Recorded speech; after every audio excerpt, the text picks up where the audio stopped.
In November 1953, a group of scientists from the CIA and the American Army gathered in a cabin by a lake in Maryland for a sort of informal work retreat. After dinner, in a relaxed atmosphere, one of the hosts brought out a bottle of Cointreau, a French liqueur, and served it to everyone present. 20 minutes later, it became obvious that something was wrong. One of the guests, a bacteriologist named Frank Olson, began acting strangely. He was much more agitated than the others. It seemed as if the world around him had fundamentally and irreversibly changed. He was right. He had changed.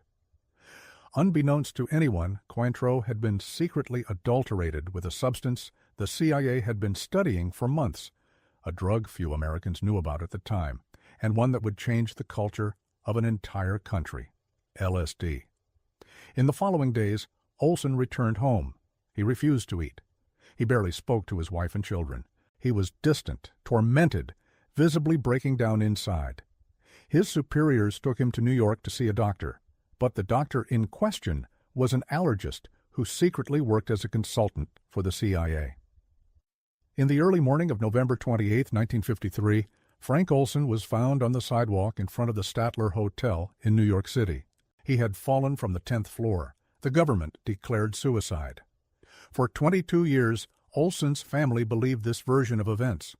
Then, in 1975, a presidential commission investigating CIA abuses revealed that Olson had been drugged without his knowledge as part of a secret experiment called Project MKUltra.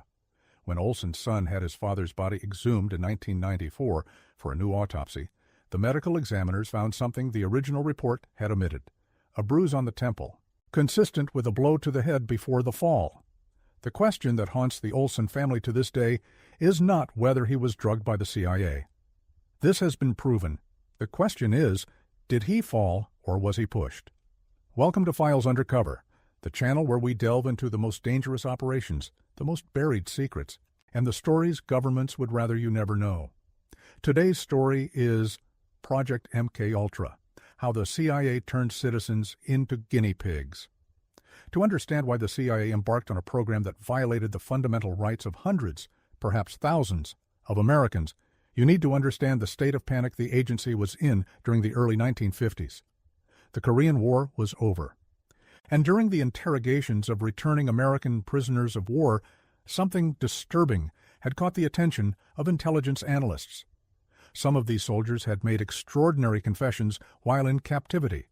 They claimed to have participated in attacks with biological weapons. They had detailed accounts of crimes that, according to all available evidence, had never happened. And they genuinely believed what they were saying. The word circulating in the corridors of Langley was brainwashing. The Soviets, intelligence officials said, had developed techniques to reprogram human minds, to make people believe things that weren't true, to transform soldiers into instruments of propaganda. And the CIA was convinced it was losing the race. At a meeting in April 1953, CIA Director Allen Dulles described the situation to a group of Princeton alumni. He spoke of a new battlefield, brain warfare, and urgently described the need for the United States to develop its own mind control capabilities. What Dulles didn't say that afternoon in Princeton is that the program had already been approved, that it already had a name, and that it already had a leader. His name was Sidney Gottlieb. And here's the question that will guide everything you'll hear today. What did a clubfoot-wearing chemist, passionate about folk dancing and goat herding, born in the Bronx to Hungarian Jewish immigrants, do with the unrestricted power he received from the world's most powerful intelligence agency? Sidney Gottlieb was born in 1918 in the Bronx, New York. Stuttering since childhood and with a clubfoot that prevented him from serving in World War II, Gottlieb was a man of perplexing contradictions. On one side, there was the scientist. With a doctorate in biochemistry from Caltech, he was one of the most brilliant researchers of his generation. On the other, there was the spiritual idealist. Gottlieb meditated, practiced yoga, danced to European folk music on weekends, and raised goats on a farm in rural Virginia. And in the middle of these two versions of himself was the spy, a man who genuinely believed he was serving the nation, that whatever was necessary to win the Cold War was justifiable. that the idea that Russians could control human minds was an existential threat that demanded a fitting response. In April 1953, with the blessing of director Alan Dulles, Project MKUltra was formally approved. Gottlieb received virtually unlimited funding, minimal supervision, and a simple instruction: discover how to control the human mind. What followed was one of the most comprehensive programs of non-consensual human experimentation in modern history, with 149 sub-projects carried out in more than 80 different institutions, including universities, hospitals, prisons, and clinics. Most of the subjects never knew they were participating in a CIA experiment. Gottlieb's main interest was LSD. The substance had been accidentally synthesized in 1938 by a Swiss chemist named Albert Hofmann at the Sandoz Laboratories in Basel. Hofmann only discovered its effects in 1943 when he accidentally absorbed a small amount through his skin and spent the afternoon hallucinating while cycling home. The story known as Hoffman's bicycle trip. In the CIA of the 1950s, LSD seemed to be the key to an impossible realm. If you could make a person see things that didn't exist, convince them of alternative realities, break their psychological resistance, wouldn't that be the perfect interrogation weapon? The ultimate truth serum? In 1953, Gottlieb made a decision that perfectly illustrated the scale of what he was building. He bought the entire world's LSD stockpile from Sandoz Laboratories for $240,000, the equivalent of over $4 million today's money. All the LSD in the Western world was in the hands of the CIA, and Gottlieb started distributing it. The first phase of the program was relatively simple, if extraordinarily unethical, testing LSD on subjects who could not react. This mainly meant two groups, prisoners and patients in psychiatric institutions. At the Addiction Research Center in Lexington, Kentucky, research director Harris Isbell received funding from the CIA through fictitious foundations, money that arrived without the agency's name anywhere. With this money, Isbell conducted experiments that today would be considered torture.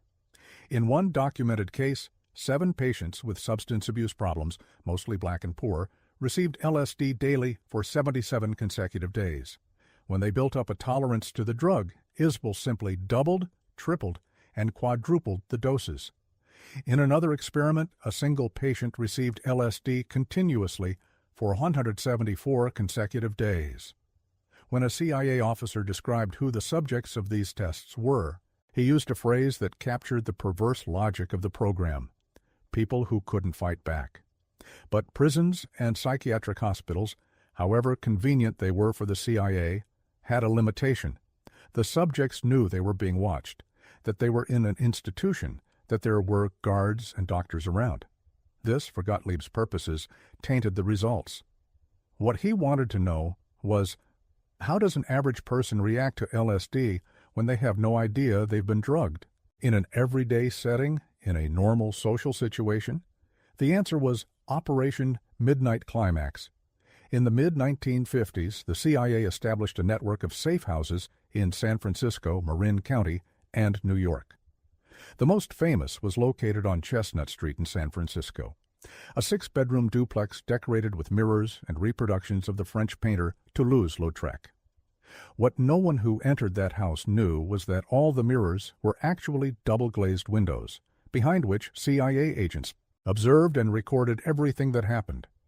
The operation worked like this. The CIA hired prostitutes to lure clients to safe houses. Once inside, the clients' drinks were secretly spiked with LSD. Then the agents observed and recorded the reactions from behind the glass. None of these men had consented to participate in any experiment. None knew what had been added to their drink, and the CIA figured they were unlikely to report what had happened, because they would have to explain where they were and why. The CIA agent in charge of the operation, George Hunter White, an employee of the Federal Bureau of Narcotics, described his work at the end of his life in a letter to Gottlieb himself with a sentence that should be read carefully. Where else could a hot-blooded American lad lie, cheat, steal, forge, and act with the utmost restraint, with the approval and blessing of the highest authorities? This was not regret. It was an expression of satisfaction. But even Gottlieb recognized that LSD was too unpredictable to become the weapon he envisioned. Then the program expanded. In addition to drugs, MKUltra began experimenting with hypnosis, trying to discover if it was possible to create people who didn't remember carrying out an order. With sensory deprivation, confining subjects in total isolation chambers for extended periods to see if the human psyche would break down, with high-voltage electroshocks, with sleep deprivation techniques, with the forced repetition of recorded messages to subjects in altered states of consciousness. And then Gottlieb met Ewen Cameron. Donald Ewen Cameron was, by any conventional assessment, one of the most respected psychiatrists in the Western world. President of the American Psychiatric Association, President of the Canadian Psychiatric Association, first President of the World Psychiatric Association, a man who had testified as an expert at the Nuremberg trials. Cameron directed the Allen Memorial Institute, affiliated with McGill University in Montreal, Canada. And he had a theory that had obsessed him for years. The human mind could be completely erased, like a cassette tape being re-recorded and then reprogrammed from scratch. He called the process de-patterning, and after the original mind was erased, he called the phase of implanting new memories and behaviors psychic driving. In practice, what Cameron did with his patients was this. He induced a coma with drugs, sometimes for weeks. While the patient was unconscious, he administered electroshocks of an intensity far beyond what was clinically acceptable, sometimes 30 or 40 times the standard therapeutic level. Then he placed the patient in a sensory deprivation chamber with their eyes and ears covered, where the same recorded message played continuously for days and weeks. Many of these patients had arrived at the Allen Memorial Institute with relatively minor problems: mild depression, anxiety, relationship issues. One woman was admitted for postpartum depression. When they left, many could no longer recognize their own children. Many couldn't remember their own name. Many never fully recovered their memory or cognitive function. And none of them had consented to what was done to them. Cameron had described the procedures evasively, using clinical jargon, presenting them as cutting-edge treatments. They trusted the doctor. The CIA funded Cameron's experiments for over a decade through shell foundations that completely concealed the source of the funds. Cameron never knew he was working for the CIA, and the CIA never produced anything useful with what he discovered. Decades later, an independent evaluation of Cameron's work concluded that his experiments had no therapeutic validity and were comparable to Nazi medical atrocities. Back in the United States, Gottlieb was becoming increasingly frustrated. LSD was unpredictable. Hypnosis was irreproducible. Cameron's experiments were barbarity disguised as science. The dream of an agent who could be programmed like a robot, who would execute orders without memory or resistance, remained stubbornly out of reach. But there was a growing problem that went beyond the disappointing scientific results.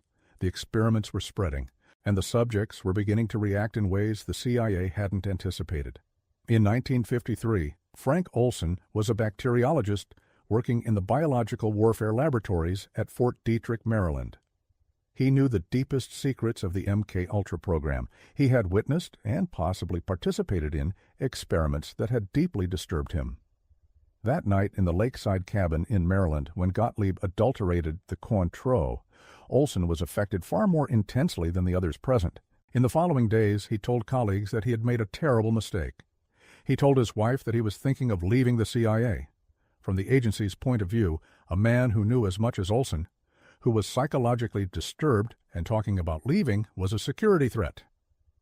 22 years later, when the files were opened, the family learned about the drug. And when they ordered the body exhumed in 1994, the second autopsy revealed the hematoma on the temple. The New York prosecutor reopened the investigation. But the evidence was too old. There were no witnesses willing to speak, and the United States government had paid the family $750,000 in 1975, demanding that they not sue the agency.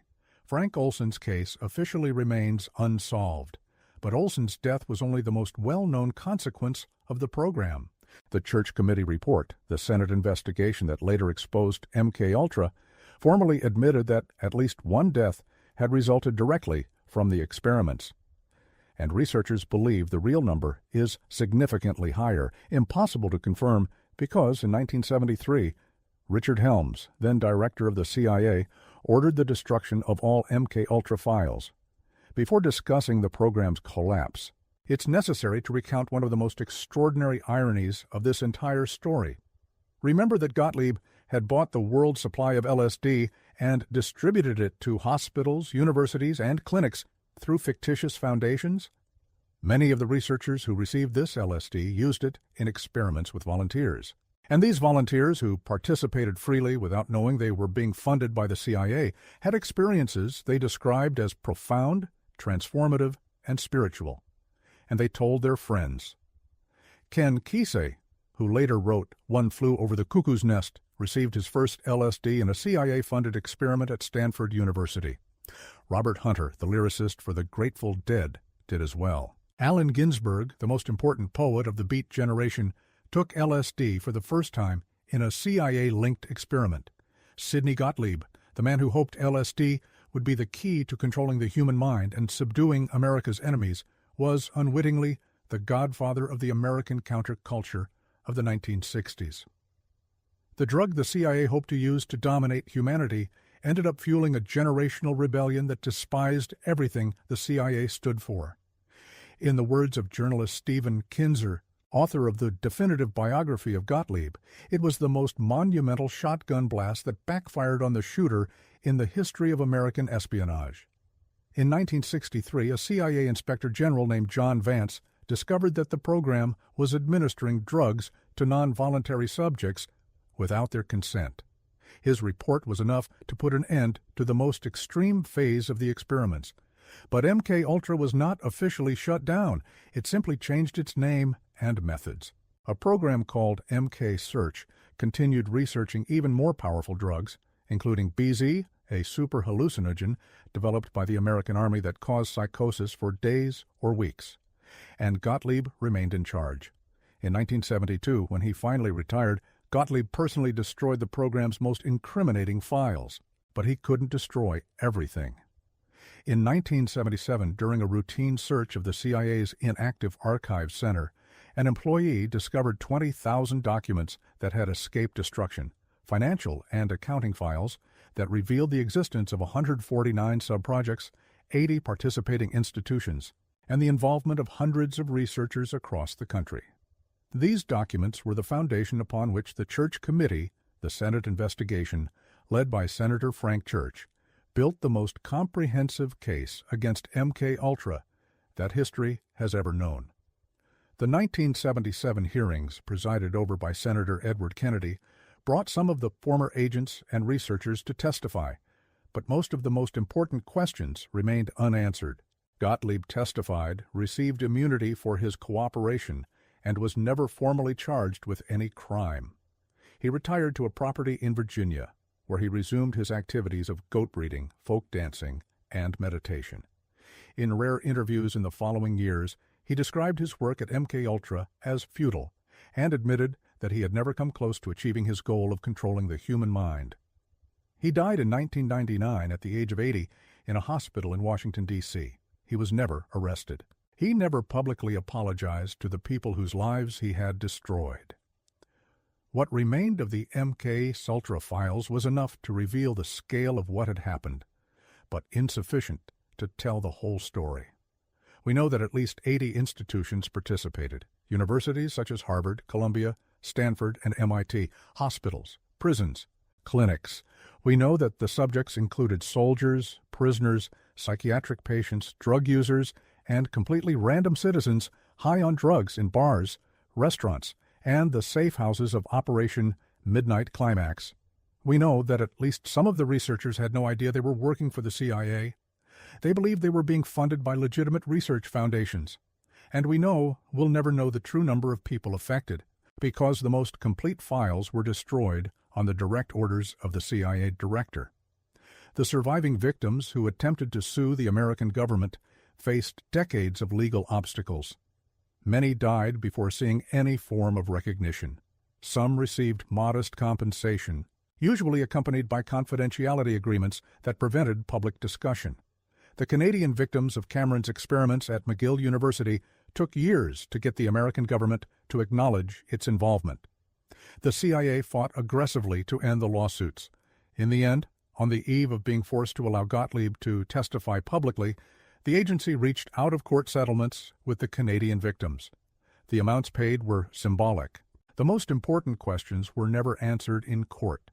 There is a quote from Sidney Gottlieb that captures with disturbing precision the logic that made MKUltra possible. In his work, he had identified that controlling a mind was a two-step process. First, you needed to destroy the existing mind. Second, you needed to insert a new mind into the resulting void. He admitted that the program never came close to the second stage, but it did considerable work in the first. And it is in this asymmetry that the deepest horror of MKUltra resides. The CIA destroyed minds, literally, documented, and without remorse, in pursuit of a goal that its own scientists eventually concluded was impossible. The program didn't work. It never came close to producing the controlled agent, the ultimate truth serum that Gottlieb had envisioned. But what about the people who were drugged without their consent? Cameron's patients who never regained their memories? The Kentucky prisoners who received quadruple doses of LSD for weeks on end? Frank Olson, whose body still carries an unanswered question? This damage was real and permanent. And these events took place in a country that had participated in the Nuremberg trials, where the United States itself had helped establish the principle that no medical or scientific experiment could be performed on a human being without their informed consent. The principle was 4 years old when MKUltra was approved. What MKUltra leaves us with is not just a historical scandal. It is a structural question about what happens when the state becomes convinced that the magnitude of a threat justifies any means to combat it. The response the CIA gave between 1953 and 1973 was, it justifies drugging citizens in bars. It justifies destroying the minds of psychiatric patients. It justifies lying to the families of men who died as a result of non-consensual experiments, and then destroy the evidence. Sidney Gottlieb was not a monster in the conventional sense. He raised goats. He meditated. He danced. He loved nature. He was a man who had convinced himself that what he was doing was necessary. And in that space between conviction and conscience, hundreds of lives were destroyed. This is the story of MKUltra. Not the redacted version, not the official version, the real version. If this story stuck in your head, and I bet it did, leave a like here. It's simple, takes 2 seconds, and really helps to get these stories to more people. And if you're not already subscribed to the channel, subscribe now. Every week there's a new operation, a new secret, a new story that deserves to be told properly. The next one is coming. And it's even deeper.